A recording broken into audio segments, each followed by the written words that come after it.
Welcome everyone. In this video, we study Planck's formula, quantum theory of radiation.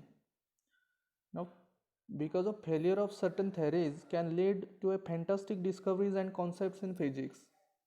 Failure of classical physics to explain the observed black body spectrum led to a revolution in physics.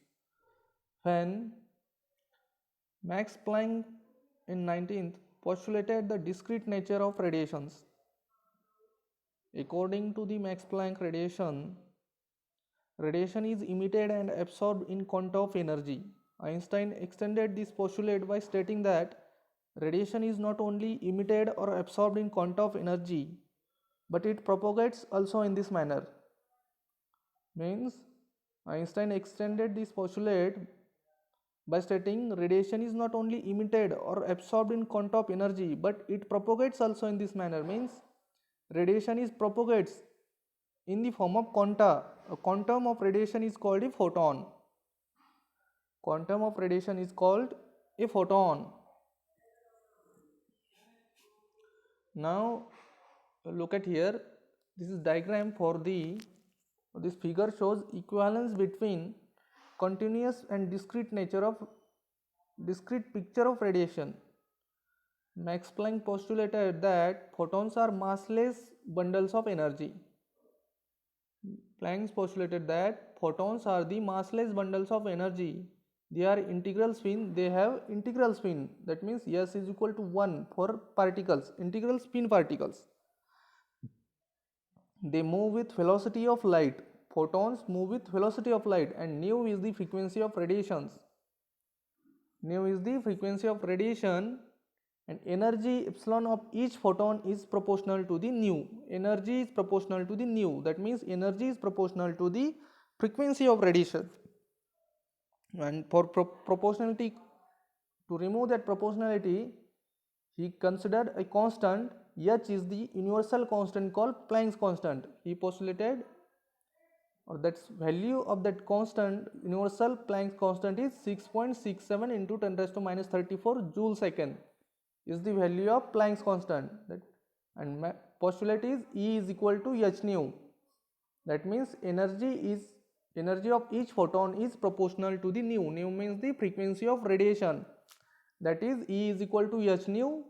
H is the universal constant called Planck constant, and value is 6.67 into 10 raised to minus 34 joule second. This is the equation number 1. Since photons are identical, indistinguishable and integral spin particles. Photons are the identical, indistinguishable, we cannot distinguish them, and they are the integral spin particles. They are bosons, and hence they obey the Bose-Einstein statistics. Photons are the boson particles. They are because of that they obey Bose-Einstein statistics. Now consider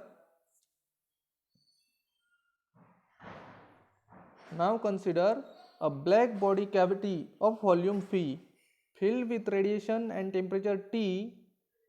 Radiations now may be regarded as a photon gas. Photons do not interact with one another. When the photons hit the walls of the cavity, they are absorbed by them irrespective of their frequencies. म्हणजे काय होतं की ज्यावेळेस photon वॉल्सवरती instant होतात किंवा ते वॉलला hit करतात, त्यावेळेस काय होतं कॅव्हिटीच्या वॉलला, they are absorb by them irrespective of their frequencies. म्हणजे त्यांची फ्रिक्वेन्सी कशी असली तरी ते काय होतात, ॲब्सॉर्ब होतात. Walls also emit photons of different energies. आणि त्या वॉल्स काय करतात, तर त्या ब्लॅक बॉडीच्या वॉल्स काय करतात, इमिट करतात फोटॉन, पण ते पण इमिट करतात सगळ्या वेगवेगळ्या एनर्जीच्या. On the whole, this is the diagram for black body cavity. On the whole, the system is in equilibrium. Now since the photon obeys Bose-Einstein statistics, the number of photons having energies between epsilon and epsilon plus d epsilon is given by equation n of epsilon is equal to n of epsilon is equal to g of epsilon d epsilon divided by e raised to alpha e raised to epsilon by kt minus 1. This is our equation number 2 and this is from Bose-Einstein statistics. In case of photon gas, the number of photons is not conserved in general. In case of photon gas, the number of photons is not conserved, while the total radiant energy at a given temperature in the cavity must remain constant. Photon gas मध्ये number of photons is not conserved, but total radiant energy at a given temperature in the cavity must remain constant. म्हणजे total energy remains constant. The number of photons that incorporate this energy can change. जेवढी energy आहे त्या एनर्जीमध्ये फोटॉन्सची संख्या कमी जास्त होऊ शकते. That is because the photons may created, emitted by the walls or destroyed, that means by absorbing by the walls. हे काय होतं तर एनर्जी कॉन्स्टंट राहते पण फोटॉनची संख्या कमी काय होते तर ते काय होतात की ते ॲब्सॉर्ब केले जातात वॉल्सने. वॉल काय करते त्यांना ॲब्सॉर्ब करते किंवा संख्या काय वाढते तर ती वॉल काय करते इमिट करते त्यामुळे काय होते संख्या वाढते. नाव 2 photons of energy h nu may be emitted simultaneously with the absorption of single photon of energy 2 h nu. आता 2 h nu एनर्जीचे फोटॉन वॉल काय करू शकते इमिट करू शकते केव्हा ज्यावेळेस ती 2 h nu एनर्जी असलेला फोटॉन काय करेल ॲब्सॉर्ब करेल त्यावेळेस. Since the number of photons need not be constant, त्यामुळं फोटॉनची संख्या कॉन्स्टंट असणं हे काय आपल्या गरजेचं नाही की फोटॉनची संख्या कॉन्स्टंटच असायला पाहिजे. We set the constant alpha appearing due to the conservation of particles equal to 0. आणि conservation of particles equal to 0 त्यामुळे आपण काय म्हणतो की पार्टिकलचं कन्झर्वेशन होत नाही त्यामुळे alpha is equal to 0. Energy is constant, energy is conserved. Particle conservation of particle equal to 0. This means alpha is equal to 0. Number of photons need not be constant. Therefore, we set constant alpha is equal to 0 due to conservation of particles. Now, about GE or G epsilon d epsilon. G epsilon d epsilon is the number of quantum states lying between energy epsilon and epsilon plus d epsilon. Epsilon and epsilon plus d epsilon यांच्यामध्ये असणाऱ्या quantum states या कशाने दाखवल्या जातात G of epsilon d epsilon.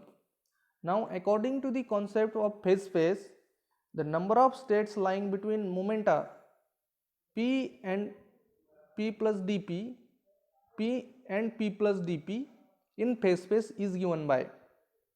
According to the concept of phase space, the number of states lying between momentum p and p plus dp in phase space is given by g of p dp is equal to 4 pi v pi h cube into p square dp. This is the equation number 3 and equation number 2 is the alpha is equal to 0, or this n of epsilon d epsilon is equal to g epsilon d epsilon divided by e raised to alpha e raised to epsilon by kt minus 1. This is the equation number 2 and now this is the equation number 3. G of p dp is equal to 4 pi v by h cube p square dp.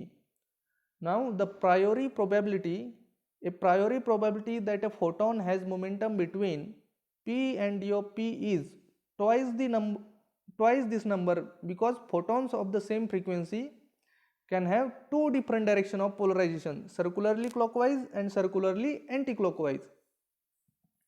आता काय होतंय की photon कसा आहे photons have two different directions of polarization, clockwise and anti-clockwise. त्यामुळे काय होतं की g of p dp is equal to 4 pi v by h cube p square dp. He value कशी होईल ही ट्वाइस होईल for photons. Therefore, g of p dp is equal to 2 into 4 pi v by h cube p square dp is equal to 8 pi v by h cube p square dp. This is the equation number 4. Now, momenta p of photon of frequency nu is given by. आता momentum आपल्याला माहिती आहे momentum आणि फोटॉनची frequency new आहे तर आपण काय कसं कॅल्क्युलेट करणार momentum is equal to h nu by c. p is equal to h nu by c. Therefore, dp is equal to म्हणजे आपण काय करणार या इक्वेशनचा डेरिव्हेटिव्ह घेणार म्हणजे dp is equal to h by c into d nu. Therefore, we can write equation 4 in terms of frequency.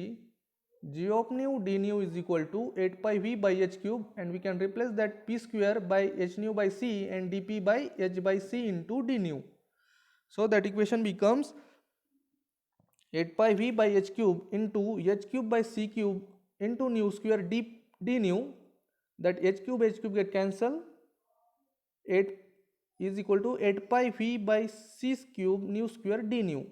8 pi v by c cube nu square d nu. This is the equation number 5. And writing equation 2 in terms of frequency and using equation 5. आता equation 2 कोणता होता? n of epsilon d epsilon is equal to g of epsilon d epsilon divided by e raised to alpha e raised to epsilon by kt minus 1 हा equation number 2 होता. त्याला आपण कशा in terms of फ्रिक्वेन्सीत right करणार आपण त्याला, आणि नंतर आपण हा जो इक्वेशन नंबर 5 आहे तो यूज करणार. म्हणजे n of nu d nu is g of nu d nu divide by e raised to h nu by kt minus 1 where epsilon is equal to h nu आहे. त्यामुळे आपण काय केलं, एप्सिलॉनला रिप्लेस केलं h न्यू ने. Now आपण equation number 5 काय करणार आता इथं यूज करणार. n of nu d nu is equal to G of nu D न्यूच्या ठिकाणी 8 pi V by C cube into nu square D nu ही व्हॅल्यू पुट केली आणि divide by E raise to H nu by K T minus 1 हे ठेवलं. तर आपण हे इक्वेशन सिम्प्लिफाय करणार. Each of this photons has energy H nu, hence the energy density means energy per unit volume. Energy density lying between frequencies new end new plus D nu is given by, energy density is given by new and nu plus D nu. आणि ही energy density म्हणजे काय असतं, energy per unit volume असतं. म्हणजे E of nu D nu is equal to energy density म्हणजे energy per unit volume is equal to 8 pi H by C cube into nu cube D nu by E raise to H nu by K T minus 1. काय झालं, तो जो V होता तो पर unit volume झाला, म्हणजे तो व्ही गेला आणि काय राहिलं 8 pi H by C cube into nu cube D nu by E raise to H nu by K T minus 1. आता in terms of wavelength, this is the equation number 6, and in terms of wavelength nu is equal to c by lambda and d nu is equal to minus c by lambda square d lambda. ज्यावेळेस आपण derivative घेतो nu is equal to c lambda चा, त्यावेळेस derivative काय येईल, d nu is equal to minus c by lambda square d lambda. आपण काय करणार, हे इक्वेशन काय करणार ते पुट करणार वरच्या इक्वेशन मध्ये.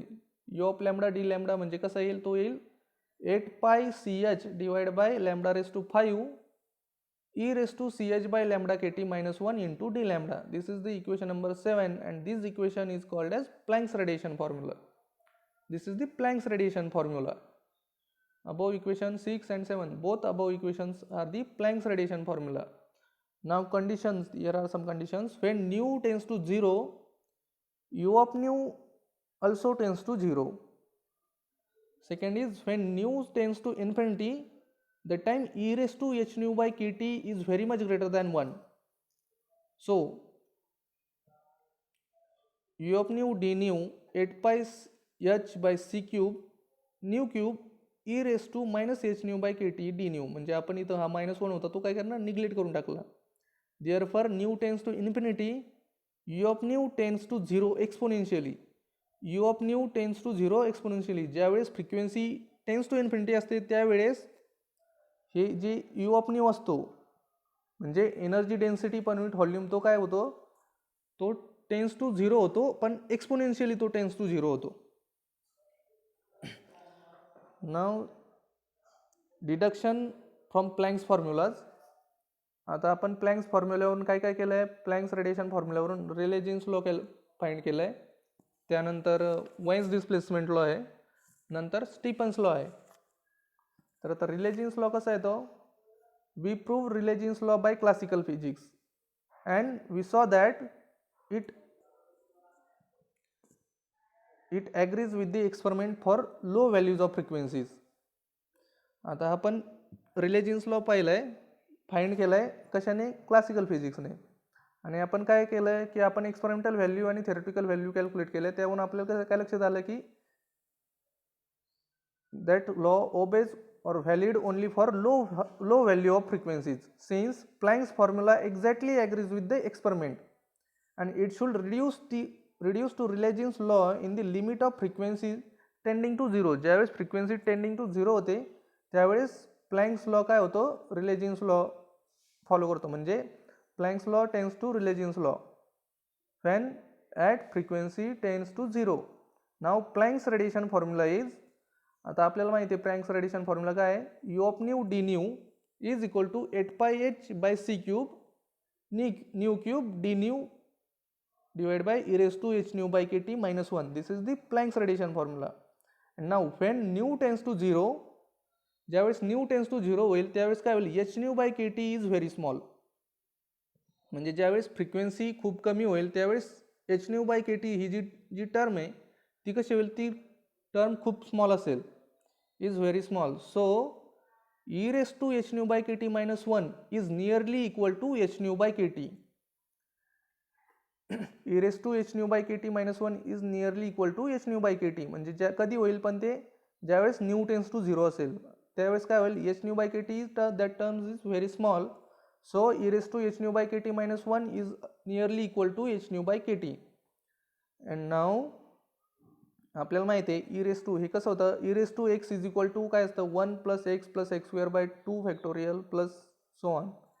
आपण काय करणार, हायर ऑर्डर टर्म्स जे आहेत एक्स स्क्वेअर अँड त्याच्या पुढच्या हायर ऑर्डर टर्म्स काय करणार, आपण निग्लेक्ट करणार. म्हणजे काय, E raise to X minus 1 is equal to काय असेल, एक्स असेल. तसंच इथं काय होईल, E raise to H nu by K T minus 1 is equal to H nu by K T होईल. आता काय करणार आपण ही जी व्हॅल्यू होती H E raise to H nu by K T minus 1 is equal to काय करणार, आपण H nu by K T ही आपण काय करणार, प्लँक्स रेडिएशन फॉर्म्युलामध्ये पुट करणार. म्हणजे ते येईल U of nu D nu is equal to 8 pi H nu cube by C cube into K T by H nu D nu. आणि ते काय होईल, आपण काय करणार, याला सिम्प्लिफाय करणार, एच एच कॅन्सल होईल, न्यू एक क्यूब जाईल म्हणजे न्यूचा स्क्वेअर राहील, 8 pi K T by C cube into nu square D nu. And this equation is nothing but the Rayleigh's law. This equation is nothing but the Rayleigh's law, and this Planck's formula reduces to Rayleigh's law in the limit of low frequencies. म्हणजे low frequencies ला Planck's law and Rayleigh's law become identical if the size of the quantum h nu is allowed to vanish. Size of quantum is allowed to vanish, that time Rayleigh's law and Planck's law becomes identical. Now second law or second formula we can deduct from Planck's radiation formula, that is Wien's displacement law. Wien's displacement law is the Wien studied the spectral distribution of energy density of black body radiation as a function of temperature. वाइन्सने काय study केलं, spectral distribution of energy density त्यांनी study केलं, कशाचं, black body रेडिएशनचं as a function of temperature. आता काय मग, based on classical physics he showed that wavelength lambda max at which the energy radiated is maximum at a particular temperature T and is inversely proportional to the T itself. म्हणजे जी maximum wavelength असते त्या energy रेडिएशनची, that wavelength lambda max at a particular temperature T is inversely proportional to T itself. म्हणजे ती wavelength टेम्परेचरला कशी आहे, inversely proportional आहे. म्हणजे lambda max into T is equal to constant. This constant is called Wien's constant. आणि त्यांनी काय study केलं होतं, तर त्याचं स्टडीचा आपल्याला एक ग्राफ आहे, ती डायग्राम बघा इथं. U of lambda versus lambda graph at 2 different temperatures, वेगवेगळ्या 2 टेम्परेचरचा हा ग्राफ आहे. T2 is greater than T1. Y ॲक्सिसला आहे यू ऑफ लॅम्बडा आणि एक्स ॲक्सिसला आहे लॅम्बडा. आता दोन दिसत आहेत, एक T1चा लॅम्बडा M1 दिसतोय, T2चा लॅम्बडा M2 दिसतोय. As temperature of black body increases, the maximum shifts to the lower wavelength side. जसं जसं टेम्परेचर इन्क्रीज होत जातं तसं तसं काय होतंय, मॅक्झिमम लोअर वेवलेंथ साईडला शिफ्ट होतोय. या डायग्रामवरून बघा, this is called Wien's displacement law. आणि हा जो लोअर वेवलेंथ साईडला शिफ्ट होतोय मॅक्झिमम, तो आहे वाइन्स डिस्प्लेसमेंट लॉ. म्हणजे lambda max is inversely proportional to the T. हे काय होतंय, या डायग्रामवरून फिगर ग्राफवरून आपल्याला लक्षात येत आहे, म्हणजे प्रूफ होत आहे. नाव Wien's law can be deduce from the Planck's law. From equation, आपलं जे इक्वेशन होतं प्लँक्स लॉचं, U of lambda D lambda is equal to 8 pi CH divide by lambda raise to 5 into E raise to CH by lambda KT minus 1 into D lambda. हा काय Planck's radiation formula आहे. आणि त्याहून आपण काय करणार, wines displacement law calculate करणार. तर वाइन्स डिस्प्लेसमेंट लॉ काय सांगतो की lambda max is inversely proportional to the temperature itself. म्हणजे आणि आपल्याला काय करावं लागणार त्यासाठी, nu of lambda is maximum म्हणजे मॅक्झिमम लॅम्बडा मॅक्स कॅल्क्युलेट करायला लागेल त्यासाठी आधी. Lambda is equal to lambda max कधी असेल, ज्यावेळेस D U of lambda by D lambda म्हणजे त्याचा जो डेरिव्हेटिव्ह असेल तो lambda is equal to lambda मॅक्सला कसा असेल, इक्वल टू 0 असेल. त्यावेळेस काय असेल, लॅम्बडाची व्हॅल्यू मॅक्झिमम असेल. मग आपण कॅल्क्युलेट करणार du of lambda by d lambda is equal at lambda is equal to lambda m is equal to 0. This is the condition for maximum.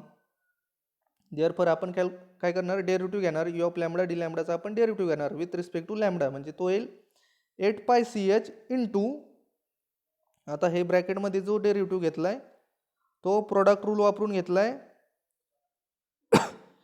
डेरिव्हेटिव्हचा product rule वापरून घेतलाय, तर ते येईल -5 divide by lambda raise to 6 E raise to ch by lambda K T -1. आता इथं chain rule पण वापरला यात सोबत, plus ch by K T lambda square E raise to ch by lambda K T divide by lambda raise to 5 E raise to ch by lambda K T -1 bracket square. म्हणजे एक term फक्त लॅम्बडाचा घेतलाय आणि दुसऱ्या टर्ममध्ये कशाच घेतलाय, E raise to ch by lambda K T -1 या टर्मचा घेतलाय, दोन टर्मचा डेरिव्हेटिव्ह घेतलाय आणि चेन रूल वापरलाय. Is equal to 8 pi ch by lambda raise to 6 E raise to ch by lambda K T -1. ही जी टर्म होती ती कॉमन टर्म बाहेर घेतली, ब्रॅकेटच्या बाहेर घेतली, म्हणजे काय राहिलं ब्रॅकेटमध्ये -5 plus ch by lambda K T -5 plus ch by lambda K T into E raise to ch by lambda K T divide by E raise to ch by lambda K T -1. म्हणजे ही जी term होती काय झालं आता, ch by lambda K T आणि हे term काय झालं, इज इक्वल टू 0 असतं. कशासाठी, for lambda is equal to lambda मॅक्ससाठी हे 0 असतं. सिन्स आता आपल्याला टर्म काय उरली आहे, -5 प्लस बीटा घेतला आपण constant, ch by lambda K टीला आपण म्हटलं beta at lambda equal to lambda max is equal to beta, म्हणजे आपण रिप्लेस केलं ch by lambda K T याला बीटाने रिप्लेस केलं, म्हणजे काय आलं आपलं -5 plus beta E raise to beta divide by E raise to beta -1 is equal to 0. And this equation can be solved numerically. This equation can be solved numerically and left hand side is 0 when beta is equal to 4.9651. हे जे equation आलंय ते equation आपण कसं solve करणार, numerically solve करणार. हे equation ज्यावेळेस न्यूमेरिकली सॉल्व केलं जातं त्यावेळेस बीटाची व्हॅल्यू ज्यावेळेस 4.9651 असते त्यावेळेस हे इक्वल टू 0 येतं. म्हणजे ch by lambda M K T is equal to काय 4.9651 ती व्हॅल्यू येते. म्हणजे lambda max T is equal to ch divide by 4.9651 into h which is equal to, sorry बरं का, इथं h नाही इथं k, ch बाय 4.9651 k म्हणजे ते इथं 2.898 into 10⁻³ metre degree kelvin.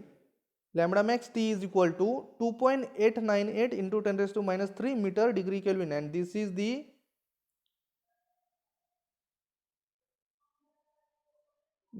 the Wien's displacement law. Lambda max t is equal to constant and this constant is 2.898 10⁻³ meter degree Kelvin.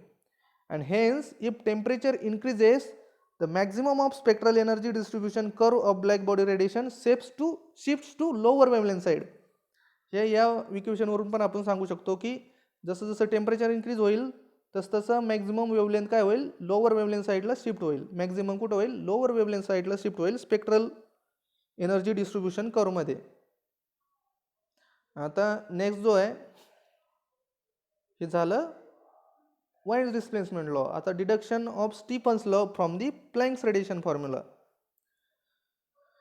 Now according to Stefan's law the total energy emitted by a black body per unit area per second E is proportional to the fourth power of its absolute temperature T. Stephen's law काय आहे, the total energy emitted by a black body per unit area per second T per second E is proportional to the fourth power of its absolute temperature T. म्हणजे E is equal to sigma T raised to 4. where sigma is called Stephen's constant and E is called the emissive power. Emissive total radiant energy emitted by a black body per unit area per second is proportional to the fourth power of its absolute temperature T. म्हणजे E is equal to sigma T raised to 4 and sigma is called the Stephen's constant and E is called the emissive power. Now Stephen found the value of sigma experimentally.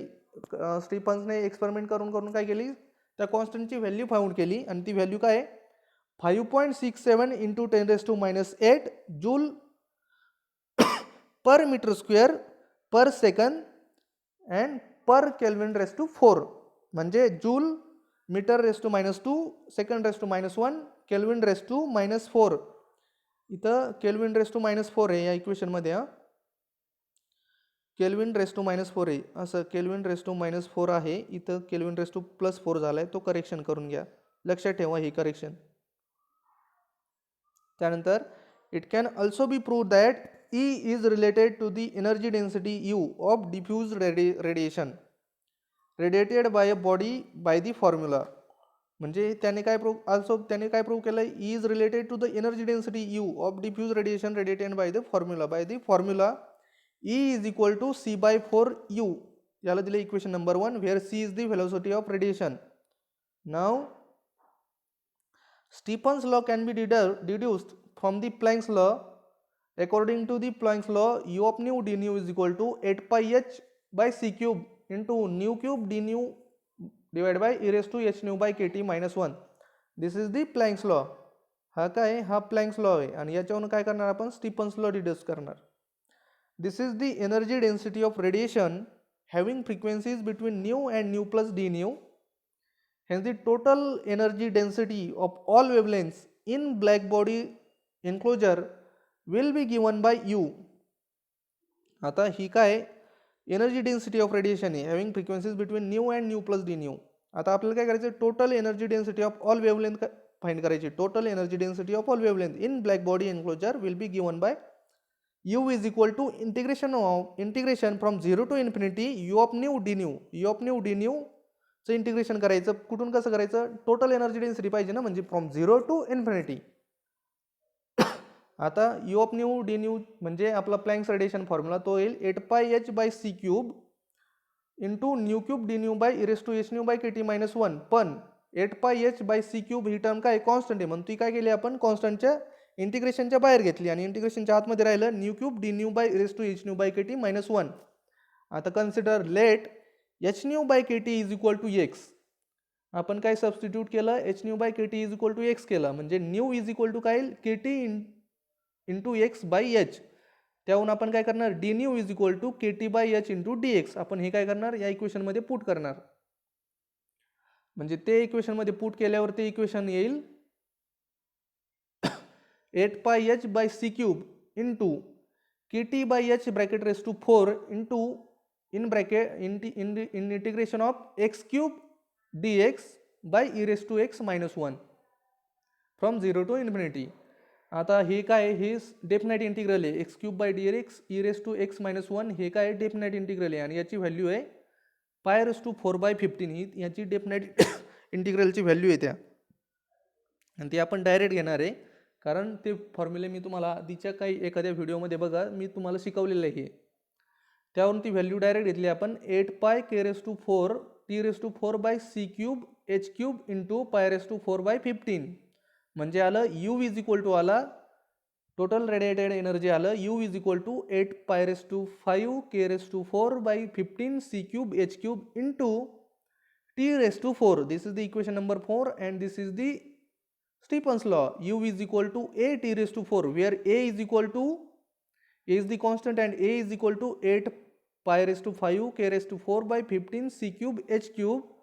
And from equation 1 the emissive power E of the black body is given by, sorry a is not Stephen's constant, E of black body is given by E is equal to 1/4 c into U where c is the velocity of light. E is equal to a into c, a into c by 4 into t raised to 4 where E is equal to 2 pi raise to 5 k raise to 4 by 15 c square h cube. आता c cancel झाला एक, म्हणजे c square राहिला h cube into t raise to 4. This is the equation number 3 and this is in accordance with Stephen's law. In accordance with Stephen's law, E is equal to sigma t raised to 4. Sigma is equal to 5.67 into 10 raised to minus 8 joule meter raised to minus 2 second raised to minus 1 and degree Kelvin raised to minus 4. इथं बरोबर आहे बघा, हा unit इथं बरोबर आलंय सिग्माचं, Stefan कॉन्स्टंटचं. And sigma is equal to 2 pi raise to 5 k raise to 4 by 15 c square c cube h new. आता हा इथं आहे ना, हा स्टीफन कॉन्स्टंट आहे सिग्मा, म्हणजे ही व्हॅल्यू सिग्माची 2 पाय सी क्यूब आहे इथं, 2 पाय raised to 5, 2 pi raised to 5, k raised to 4, 5, 15, c cube, h cube. And all the quantities on right hand side are universal constant, and thus sigma can be calculated by substituting